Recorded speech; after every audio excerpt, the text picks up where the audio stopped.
प्रातः क्लास चल रहा था 16 अप्रैल 1968 मंगलवार को 7वें पेज की मध्याह्न में बात चल रही थी।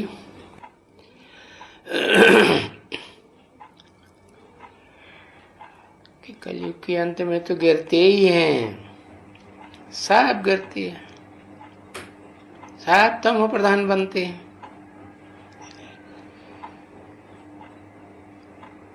बाप कहते हैं अभी सतो प्रधान बनो, बाकी जो सतयुग में स्वर्ग में जो होगा वो तो होगा, उसमें कोई फर्क नहीं होगा, कलप पहले मिसल ही होगा। तो इस समय में मूल बात है तुम्हारे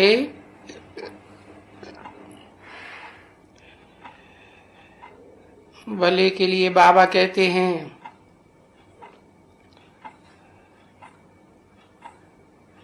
बुद्धि जाती है तो भी सब बातों से घूम फिर करके फिर भी एक बात कि बाप को याद करना,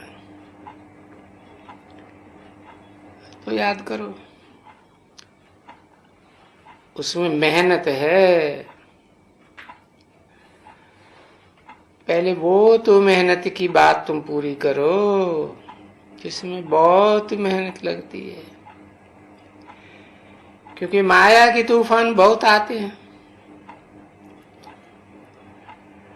अनेक प्रकार के तूफान आते हैं। अरे जन्म जन्मांतर जो कुछ भी किया हुआ है ना, वो सभी शूटिंग पीरियड में आते हैं। अच्छी चीज जो काम किए हुए हैं ऐसे भी काम है, तो कोई ऐसा नहीं कि सिर्फ इसी जन्म के आएंगे, नहीं, अनेक जन्म जो लिया हुआ है और उन जन्मों में जो भी कर्तव्य किए हैं तो सब सामने आएंगे। इसलिए वो सभी बातें छोड़ दो, सब तरफ से मन को हटाए, यानी बुद्धि को हटाए। कोई भी तूफान आवे उनको हटाए दे, सिर्फ मेरे को याद करने का पुरुषार्थ करो। पहले मूल बात बोलते ही ये हैं, इसको ही कहा जाता है महामंत्र, बन मना भव। तो मंत्र जपना होता है ना बच्चे, तो ये है जपना अंतर्मुख होकर के। क्योंकि स्मृति तो तुम बच्चों को आ गई अपने अपने पुरुषार्थ अनुसार, तो कैसे मालूम पड़े? बताते हैं कि सर्विस से सब मालूम पड़ जाता है,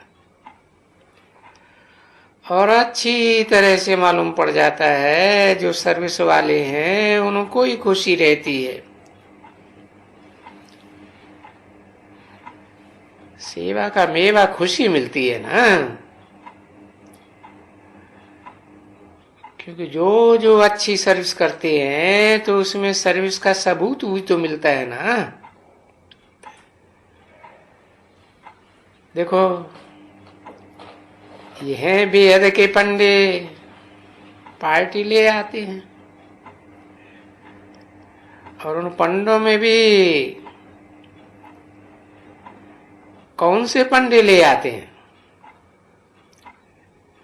यही सेंटर से कोई महारथी है, कोई घोड़े सवार है, कोई प्यादे हैं। वो भी उनकी सर्विस से झट मालूम पड़ जाता है कि ये इनमें कितना ज्ञान है। देखो यहाँ तुम बैठते हो आपस में, महारथी घोड़े सवार नंबरवार हैं, सो भी तो यही कहेंगे कि जो भी नंबर बनते हैं वो पुरुषार्थ अनुसार बनते हैं।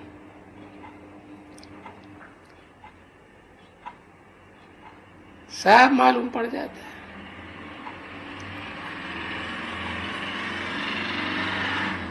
सर्विस से सबूत मिलता है। देखो, यहाँ तुम आपस में नंबरवार बैठते हो तो पुरुषार्थ अनुसार ही कहेंगे ना। ये डिबेट करते हो इन सभी की अच्छी तरह से, तो वो तुम डिबेट करते हो ना। बाबा जो कुछ समझाना है उसको तुम डिबेट कर नहीं सकते।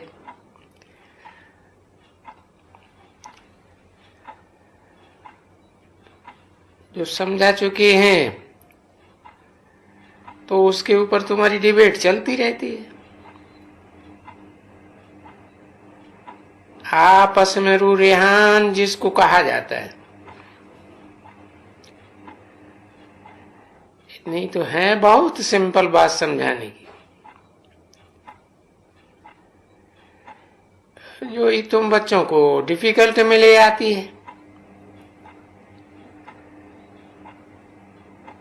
क्योंकि बाप को ये अपन को आत्मा समझ बाप को याद करने की ये बड़ी डिफिकल्टी है बच्चों की।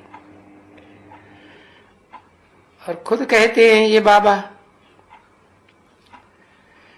बच्चे भी कहते हैं हाँ बाबा डिफिकल्ट है, क्योंकि तूफान बहुत आते हैं माया के। हम योग लगाते हैं, माया छुड़ाई देती है।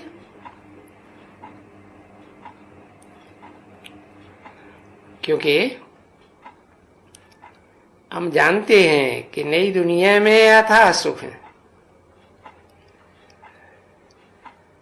बाप ने कहा है ना, बच्चे ये तुम्हारा जो आदि सनातन देवी देवता धर्म है अथाह सुख देने वाला है।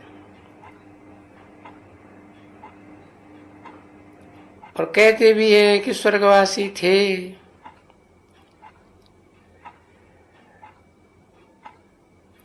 वो दूसरे धर्म वाले तो कोई नहीं कहेंगे, स्वर्गवासी कहे। हाँ, शांति धामवासी कहेंगे, उनको स्वर्गवासी नहीं कहेंगे। अभी शांति शांति तो बहुत करते रहते हैं, तो उनकी वो शांति की कोई एक्टिविटी तो नहीं दिखाई पड़ती, कोई महिमा ही नहीं, कोई बात भी नहीं, कुछ नहीं। क्योंकि वो तो निराकार दुनिया में बैठते हैं, और जो कुछ भी गायन वगैरह होता है वो तो यहाँ साकार दुनिया में होता है ना। और पाठ तो सारा साकार का ही गाया जाएगा। वहां घर का तो कोई पाठ नहीं है, जहां आत्माएं रहती हैं कुछ भी नहीं। तो पाठ के ऊपर है तुम्हारे लिए। सो भी गाया जाता है कि तुम्हारा है हीरो एंड हीरोइन का पार्ट, यानी ऐसा राज्य लेना और फिर घुमाना।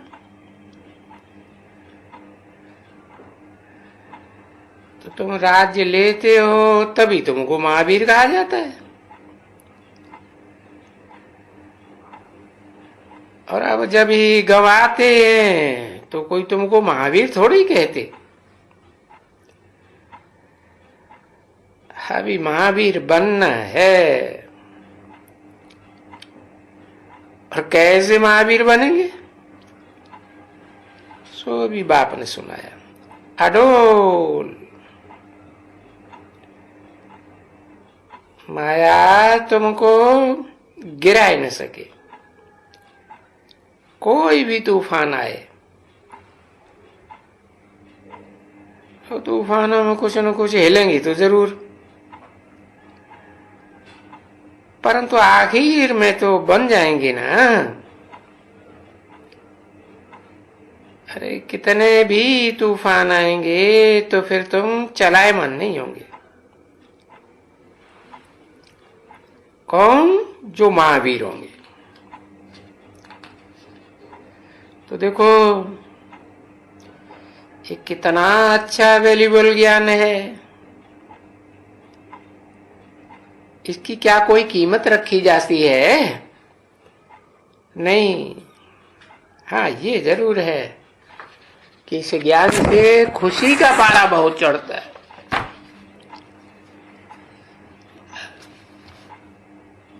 अतीन्द्रिय सुख अंदर में आता है, आत्मा को बड़ा सुख मिलता है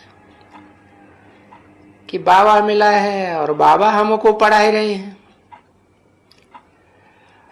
और हम फिर आत्मा जा करके अभी सुख धाम में, शांति धाम में, भाया शांति धाम जाएंगे ना, सुख धाम में चले जाएंगे। तो ये मंथन सारा दिन चलना चाहिए, क्योंकि सुख भी तो नंबरवार पुरुषार्थ अनुसार पावेंगे ना। पीछे तो वहां जाएंगे, वहां भी तो ये समझ में आता है कि बुद्धि में राजा बने हैं, जरूर कोई अच्छा कर्म किया है। और ये अच्छा कर्म किसने कराया है? फिर कहेंगे ईश्वर। तो ईश्वर की लीला बताते हैं, परंतु अभी तुम क्या कहेंगे? है अभी ये जो कर्म कराते हैं वो रावण कराते हैं। तो वो ईश्वर क्या कर्म कराते हैं और रावण क्या कराते हैं, वो फर्क देखो। रावण की मत क्या है और ईश्वर की मत क्या है? अभी तो ये रावण की मत हो जाती है, 5 विकारों की मत हो जाती है। तो इसको कहा जाता है रावण की मत। बहुत एक दो को मत देते रहते हैं, फिर कहते हैं तुम तो जैसे रावण हो, असुर हो, फलाना हो। अब वहां नई दुनिया में तो ऐसे कोई नहीं कहेंगे ना। यहां तो देखो नरक का भी ज्ञान है, तुम्हें स्वर्ग का भी ज्ञान है, दोनों का ज्ञान है। अभी तुम बच्चों को है ना, फिर वहां उस नई दुनिया में तो तुम्हारी अपनी एक ही प्रारब्ध होगी। न भक्ति की बात, न ज्ञान की बात। इसलिए अभी क्या करना है? अभी बाबा कहते हैं और सभी बातें छोड़ दो। वो सारी बातें छोड़ो कि ये मालाएं कैसे बनेंगी, 8 की माला कैसे बनेंगी, 108 की कैसे बनेगी, कितने की बनेगी, वो बातें सब छोड़ो। पहले तो अपना मन मना भव का वो तो अपना योग वो तो करो, वो मेहनत तो करो।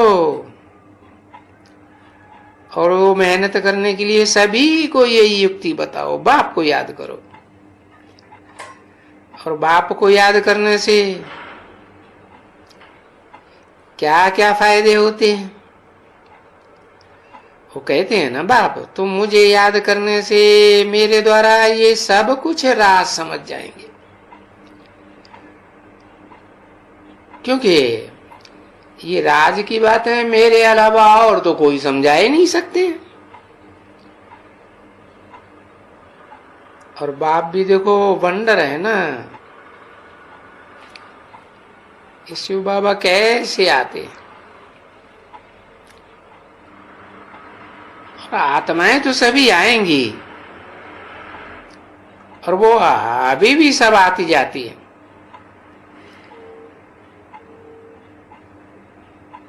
एक रह जाता है जिसका पार्ट है तुमको दुख से छुड़ाने का। और ये योग की यात्रा वगैरह सिखलाने का भी तुमको अभी पता पड़ा है कि अभी वो सुप्रीम सोल वो कैसे आकर के सिखलाती है। जैसे तुम पार्ट बजाते हो शरीर से, वो सुप्रीम सोल भी पार्ट बजा रही है। अच्छा, टोली ले आओ, मीठी मीठी रूहानी बच्चों प्रति रूहानी बाप व दादा का दिल व जान सिख व प्रेम से याद प्यार गुड मॉर्निंग। मीठी मीठी सिकीली रूहानी बच्चों प्रति रूहानी बाप की नमस्ते। बाप है, बाबा है, अब अर्थ तो समझा ही दिया है कि बाबा किसे कहा जाता है। अच्छा,